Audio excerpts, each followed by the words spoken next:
When it comes to learning a language other than your native tongue, it can be pretty difficult. Words, grammar rules, and honorifics vary greatly from language to language, and with a total of about 5,000 of them out there, becoming universally conscious is probably impossible. If only there was a simpler way to deal with this issue by having a single universal language. But with all this variability, the only way we can really grasp such a concept is to see what all languages have in common, and to do that, we'd need to look at the very roots of language itself. Humans are the only living species we know of with the power of coherent speech, so how did language come about in the first place? That's what we're going to find out on this episode of Stuff You've Probably Wondered. Let's face facts right off the bat. Unless we somehow invent a way to travel through time, it's impossible to figure out where language came from. Still, we're all about speculation on this channel, and this question is no exception. Thus enter Max Muller, a German philologist who came up with a total of 4 possible explanations to how and why language began. The first of these hypotheses is bow wow, which stated that language was just an imitation of other animals. If a dog could bark and a cow could moo, why couldn't humans do the same? This hypothesis represents the origin of onomatopoeias, that's sound and word form for those of you who don't know, as the very basis of human speech and gave birth to all other words after them. This hypothesis is the most famous, and indeed even Charles Darwin admitted it to be the most possible. The next hypothesis is yo-he-ho, an idea stating that language began as a bunch of rhythmic chants used to make labor more organized. If you wanted to have your friends lift that disgracefully ugly couch that you keep around anyway just because of its sentimental value out of the house, you'd give the command heave-ho, and on this vocal cue, the couch would be lifted off the floor and hopefully off to the curb where it belongs. It's possible that this method of speech led to the creation of marches, chants, and perhaps the entirety of music as we know it. The third hypothesis is poo-poo. Imagine version 1.0 of Homo sapiens, aka early modern humans, going out to gather up some fruits for dinner. One of these large-jawed beasts rambles off the beaten path and steps mindlessly on a thorny vine lying on the ground.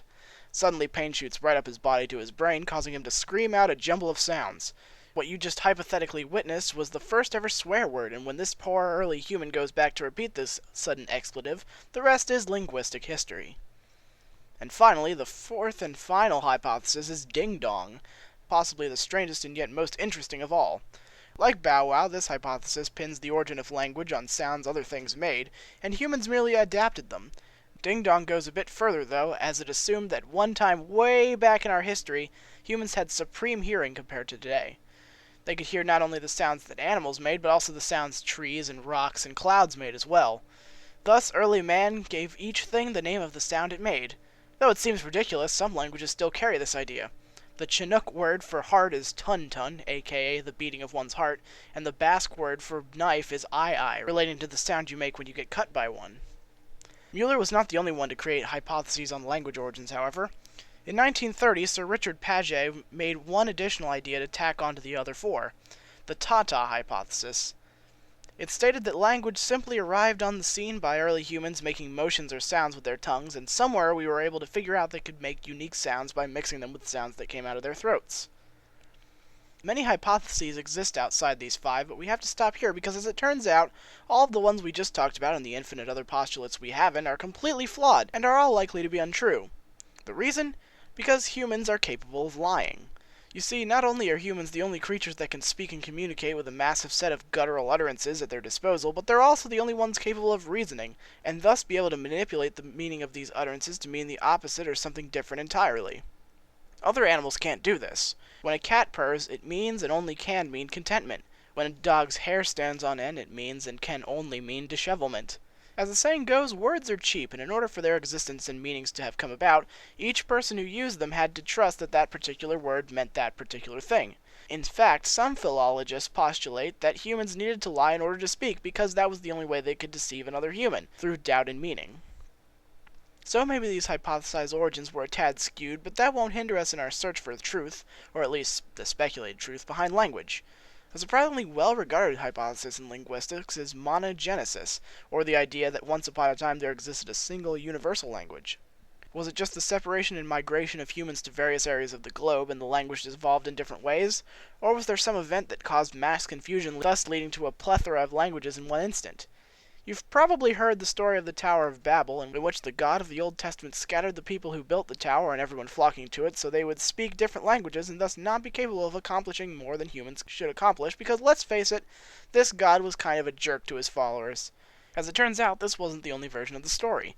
It also pops up in the lore of the Toltecs of ancient Mexico.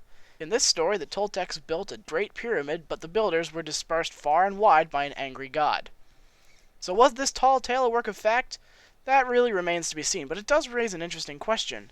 What was that original language?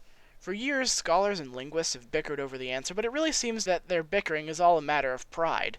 German researchers say it was German, Romantics say it was Latin, and in one Swedish linguist's particular case said that the God of the Bible spoke Swedish, while Adam spoke Danish, and the evil serpent naturally spoke French. To be scientific, however, the best guess we have was probably one constructed by Sir William Jones and edited by researchers over many years, called Proto-Indo-European. This language combines all the basic building blocks of nearly every language to create this primordial ooze of spoken words. The best and most edited example of Proto-Indo-European is Schleicher's Fable, which was created as a sample to test the inner workings of the language. The most recent edit was made in 2013 and is probably still being edited to this day. It seems researchers can't quite agree, but when you're trying to turn the rubble into a tower again, it's bound to take a while. Thanks for watching, and as always, if you have any questions you want me to answer, leave it in the comments or email me at stuffyou'veprobably.wondered@gmail.com. Also in the comments, post your own hypotheses to the origin of language. Who knows, you might just be the first to figure it out.